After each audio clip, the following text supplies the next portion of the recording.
In the mountain villages of 16th century Bulgaria, families would wake each morning praying it wouldn't be the day when distant hoofbeats would echo through their valleys, announcing the arrival of Ottoman officials conducting what they called the Devshirme, a systematic collection that would forever separate children from everything they had ever known. Every few years, these collectors swept through Christian territories across the Balkans, armed with detailed registers and imperial mandates. They weren't seeking gold or grain. They were harvesting something far more valuable to the empire: human potential in its rawest form. Hey everyone, I'm Marcus Ellis, and today we're examining one of history's most complex and disturbing institutional systems, the Ottoman Empire's palace education program. What appeared on the surface as an elite educational opportunity masked a darker reality that affected thousands of Christian children across the Balkans for over 3 centuries. I want you to know that this story contains difficult subject matter about historical practices that violated children's rights and dignity. We'll discuss this respectfully, focusing on the historical facts and the human experience without sensationalism. Before we continue, drop a comment letting me know where you're watching from. I'm amazed that we can explore these historical stories together from all around the world. And if you care about understanding real history, including its most challenging chapters, please hit that subscribe button. The Devshirme system began in the late 14th century, with written records first mentioning it in 1438, though it probably started earlier. This periodic levy of Christian boys from the Balkans happened approximately once every 5 years. The collectors targeted boys primarily between 8 and 20 years old, selecting them based on specific physical and intellectual criteria that would determine their suitability for different roles within the imperial apparatus. The selection process itself was methodical and brutal in its efficiency. Ottoman officials carried detailed population registers that helped them identify households with boys of appropriate age. They evaluated each candidate's physical health, intellectual capacity, and aesthetic qualities with the cold precision of merchants appraising valuable commodities. The journey to Constantinople represented the first phase of a transformation that would strip away every aspect of these children's former identities. Boys were marched across hundreds of miles of rugged terrain, enduring harsh conditions that served as an initial test of their resilience and determination to survive. During these forced marches, the weakest children were systematically eliminated. Those who fell ill, couldn't maintain the pace, or showed signs of mental breakdown were abandoned along the route. This harsh selection process ensured that only the most physically and psychologically robust candidates reached the imperial capital. Families desperate to save their sons sometimes resorted to extreme measures, including deliberately disfiguring them by cutting off fingers, as Ottoman collectors only wanted the most perfect children as recruits for the Devshirme system. This desperate strategy highlights the terror these collections inspired in Christian communities across the empire. Upon reaching Istanbul, surviving boys faced systematic evaluation that would determine their futures within the Ottoman hierarchy. The most promising candidates underwent thorough examinations of their physical condition, intellectual abilities, and personality traits. Officials tested their reflexes, examined their teeth and skin, evaluated their capacity for learning, and assessed their potential for various forms of service. The most exceptional boys were selected for the palace school, located within Topkapi Palace itself, where they would study law, linguistics, literature, mathematics, and other advanced subjects. Others were designated for the Janissary Corps, while some were assigned to various administrative or craft positions throughout the empire. The palace school selection criteria extended beyond mere academic potential. Officials sought boys who possessed specific combinations of intelligence, physical attractiveness, and psychological traits that suggested they could be molded into loyal imperial servants. This evaluation process was both comprehensive and invasive, treating children as resources to be optimized for imperial purposes. Those chosen for the palace school entered what historians have described as one of the medieval world's most sophisticated educational institutions. However, this academic excellence came with conditions that fundamentally altered these boys' relationships to family, faith, and personal identity in ways that would affect them throughout their lives. The Enderun School curriculum was divided into 5 main divisions: Islamic sciences including Arabic, Turkish, and Persian language education; positive sciences including mathematics, astronomy, medicine, and geography; history, law, and administration covering palace customs and governmental issues; vocational training; and physical education, including military arts. The daily schedule was rigorous and inflexible. Students' days began 2 hours before dawn prayer and ended with evening prayer, maintaining this schedule throughout all seasons of the year. Their morning routine included bathing and communal prayers for the prosperity of the state. The palace complex where these boys would spend their formative years represented both extraordinary privilege and complete imprisonment. Within ornate chambers decorated with intricate tilework and marble corridors lined with precious carpets, they received an education that surpassed what most European nobles could access during this historical period. At the end of their education, graduates would be able to speak, read, and write at least 3 languages fluently and understand the latest developments in science. They would also be proficient in at least one craft or art form and excel in army command as well as close combat techniques. The educational program combined academic instruction with practical training designed to produce versatile imperial servants.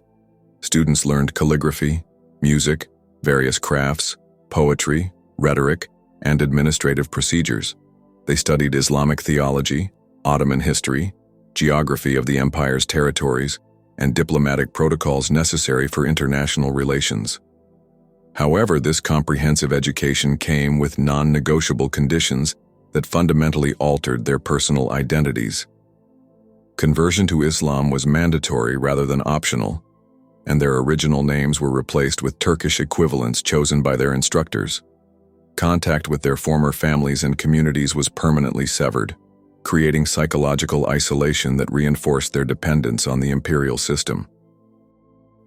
The page boys in Enderun were taught subjects such as Turkish Islamic culture, Turkish, Arabic, Persian, history, literature, and logic by various specialized instructors. This curriculum was designed not merely to educate, but to indoctrinate, ensuring that graduates would view the world through Ottoman imperial perspectives rather than their original cultural frameworks. The dormitories where students lived operated under constant surveillance and rigid hierarchical control. Every aspect of their daily routine was monitored and regulated, from dawn prayers through evening studies, creating an environment where privacy and individual expression became virtually impossible.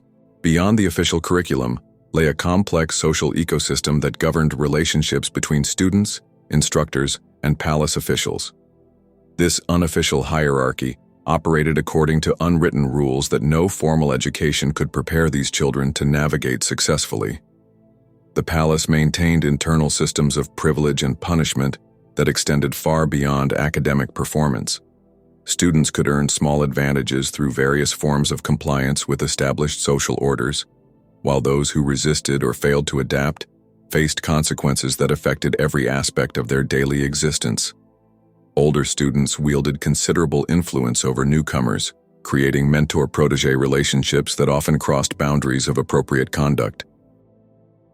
These dynamics were not accidents or aberrations, but integral components of the palace social structure that had developed over generations of institutional operation. The palace's internal economy created additional layers of complexity in student relationships. Small privileges, such as better food, superior clothing, more comfortable sleeping arrangements, or access to books and musical instruments became precious commodities that could be earned through various forms of cooperation with the established hierarchy. European diplomatic visitors who witnessed aspects of palace life occasionally recorded observations that suggested relationships between students and officials that extended beyond normal educational parameters. These accounts, filtered through cultural biases of their time, nevertheless provide glimpses into social dynamics that were carefully hidden from official documentation.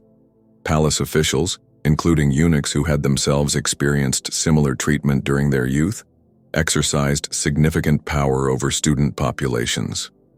Rather than using their positions to protect vulnerable newcomers, Many became enforcers of systems that perpetuated cycles of exploitation across successive generations of students. This environment created impossible choices for children far from home and family support. Those who resisted the unofficial social expectations faced punishment, isolation, and elimination of advancement opportunities. Those who complied with these expectations surrendered aspects of their childhood innocence to systems that viewed such compliance as necessary for their transformation into loyal imperial servants. The psychological impact of these conditions was profound and lasting. Cut off from their families and stripped of their original cultural identities, many students developed trauma responses that affected their capacity for normal human relationships throughout their adult lives. Students within the palace system developed various psychological strategies for survival that often involved compartmentalizing their personalities and learning to navigate competing demands for loyalty, achievement, and self-preservation. Some boys found ways to preserve small pieces of their original identities while outwardly conforming to Ottoman expectations and requirements. They might secretly remember childhood songs, maintain private devotional practices, or hold on to memories of family members even as they publicly embraced their new roles and identities. Academic excellence provided some protection from the worst aspects of palace life. Students who demonstrated exceptional abilities in languages, mathematics, astronomy, or other subjects could earn favor from instructors who might shield them from certain forms of exploitation or abuse by other students or officials. Enderun formed the basic education unit where students were taught and raised through the official Ottoman ideology or mentality, and had an important role in determining administrative and military leadership for the empire. This ideological component of their education was designed to ensure that even the most academically successful students remained loyal to imperial interests above all other considerations. The few escape attempts that occurred faced enormous practical obstacles. The palace's location on a peninsula surrounded by water made physical flight extremely difficult, while the cultural and linguistic barriers facing boys who had been separated from their families for years made successful return to their original communities nearly impossible. Those who were recaptured after escape attempts faced severe punishment designed to deter similar behavior from other students. These punishments were often carried out publicly to maximize their deterrent effect, creating environments of fear that discouraged resistance while encouraging conformity and acceptance of palace authority. Even boys who managed to flee discovered that returning to their former lives presented insurmountable challenges. Years of separation from families and communities, combined with their forced religious conversion and cultural transformation, left them as strangers in their original homes, unable to reintegrate successfully into societies they had been forced to leave. Within the palace environment, intellectual engagement sometimes provided temporary psychological refuge from difficult circumstances. Students could lose themselves in scholarly pursuits, finding meaning in literature, astronomy, mathematics, or other academic subjects that offered mental escape while simultaneously advancing their standing within the institutional hierarchy. If you're finding this historical examination valuable, please consider subscribing to support more content like this that explores difficult but important chapters of human history. The graduation ceremony marked both achievement and profound transformation for Palace School students. After years of intensive education combined with systematic indoctrination, young men emerged as multilingual scholars skilled in administration, diplomacy, and military strategy, but forever changed by their institutional experiences.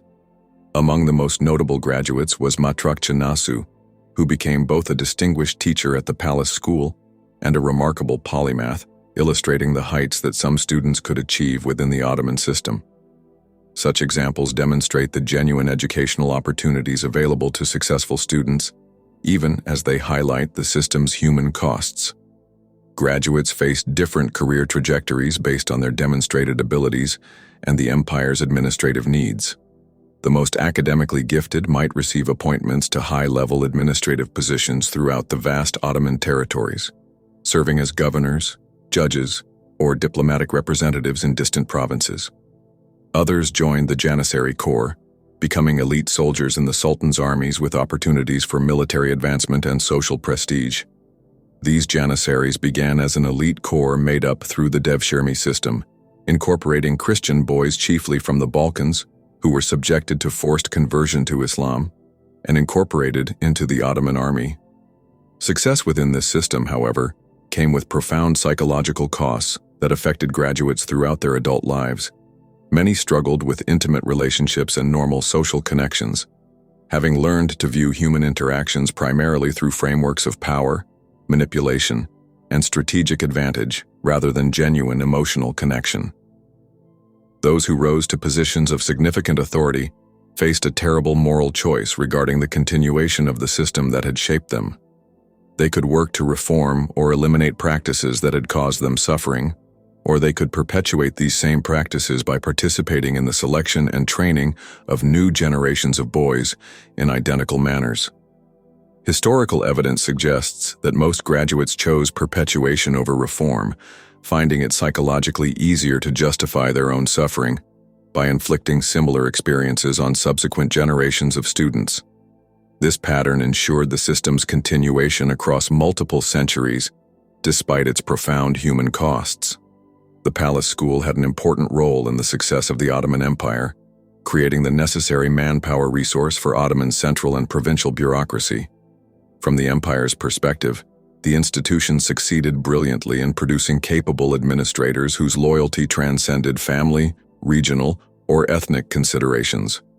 The system's defenders, both contemporary and modern, have argued that it provided unprecedented opportunities for social advancement to boys from humble rural backgrounds who would otherwise have remained peasant farmers throughout their lives. European travelers and diplomatic representatives who visited the Ottoman court during the height of the palace system recorded observations that provide glimpses into aspects of institutional life that were carefully concealed from official Ottoman documentation and historical records. These foreign accounts, while filtered through their own cultural prejudices and limited understanding of Ottoman society, nevertheless offer valuable perspectives on practices that contemporary Ottoman writers either ignored or deliberately obscured in their official histories and administrative records.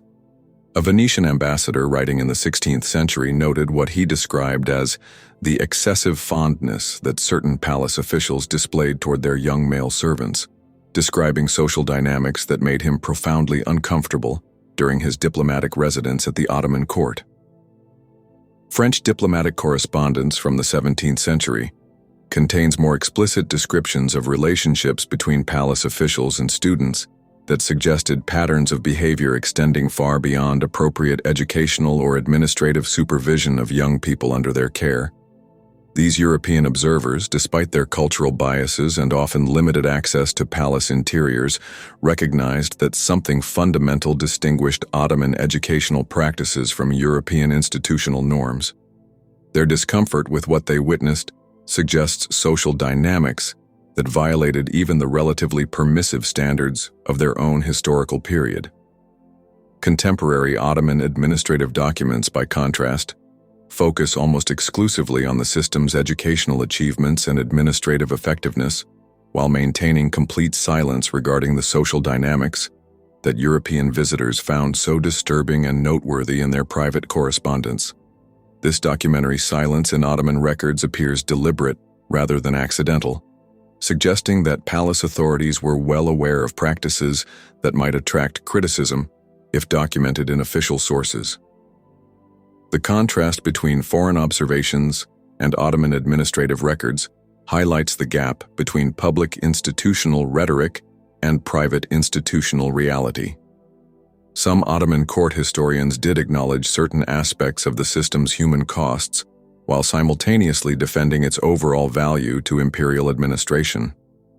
They wrote of the great sacrifices demanded from students and acknowledged that not all who enter emerge unchanged, while arguing that these costs were justified by the system's contribution to imperial effectiveness. This rhetoric of necessary sacrifice and justified suffering became a standard defense of practices that might otherwise attract moral criticism, framing institutional abuse as character building and systematic exploitation as educational opportunity designed to benefit both individuals and the broader imperial system. By the 17th and 18th centuries, Changing military technologies and evolving administrative practices began to reduce the palace system's strategic importance to Ottoman imperial governance. New forms of military organization decreased reliance on traditionally trained Janissary forces, while diplomatic and administrative challenges required different educational approaches. European political and military influence throughout the Mediterranean and Balkan regions also contributed to the system's gradual transformation and eventual decline. Changing international pressures and evolving social attitudes toward educational institutions made continuation of traditional practices increasingly difficult to maintain. The Devshirme system was unique to the Ottomans and represented a periodic levy of Christian boys from the subject population of the Balkans that supplied most of the Ottoman Empire's elite soldiers and administrators. Its decline marked the end of one of history's most systematic examples of institutional transformation of children for imperial purposes.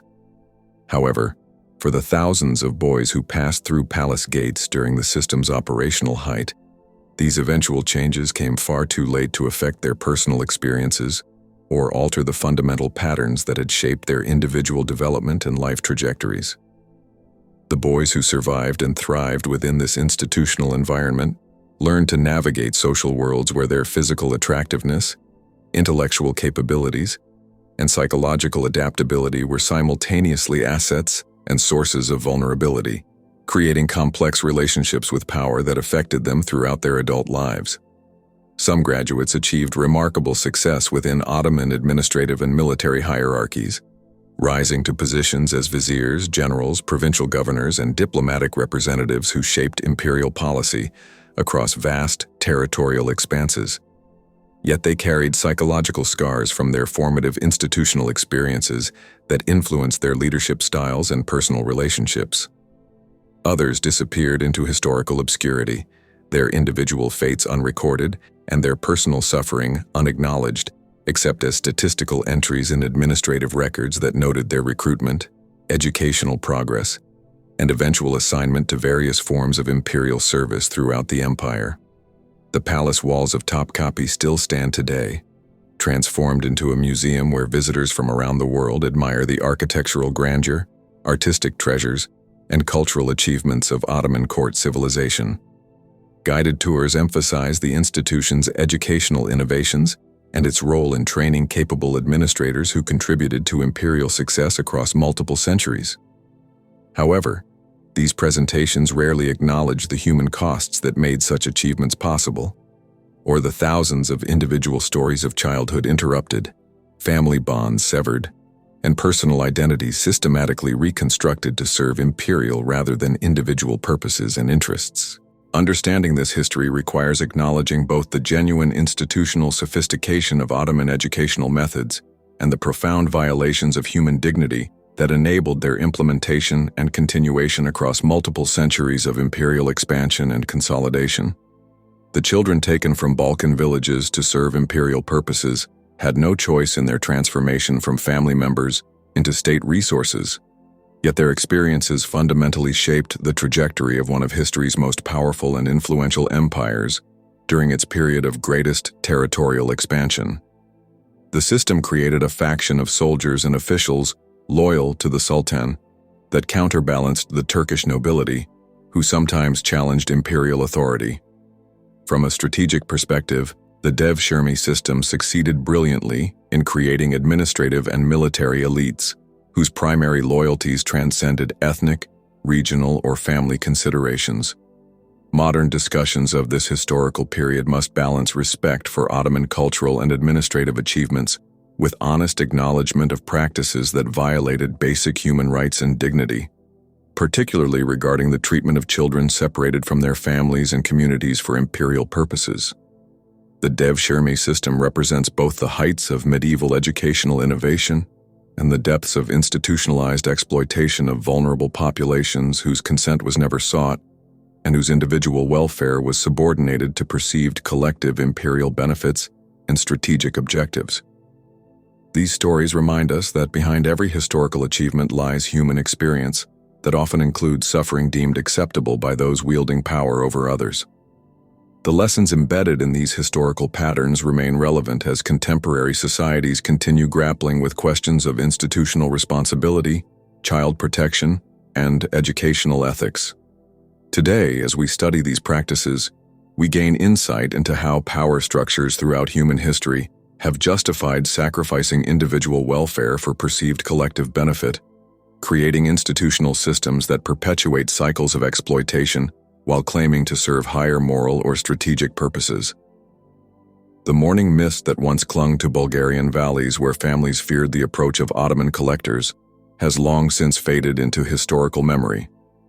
But the stories of those children echo across centuries, reminding us that progress built on systematic suffering remains forever complicated by its origins and methods. Their experiences deserve remembrance not as exotic historical curiosities or romantic tales of imperial grandeur, but as testimony to human resilience in the face of systematic institutional abuse, disguised as educational opportunity and cultural advancement. Understanding their stories helps us recognize similar patterns in our own historical moment and work to ensure that educational institutions serve to liberate rather than exploit those entrusted to their care, particularly vulnerable populations, without adequate protection or advocacy. I hope this examination of a difficult chapter in Ottoman history has provided you with insights into how individuals navigated impossible circumstances within powerful institutional systems that treated them as resources rather than human beings deserving of dignity and choice. If you found this content valuable, please like this video and subscribe for more historical analyses that examine both achievements and failures of past civilizations. Comment below with your thoughts on how we should remember these complex historical legacies that shaped our modern world. Thanks for watching, and I'll see you in the next video.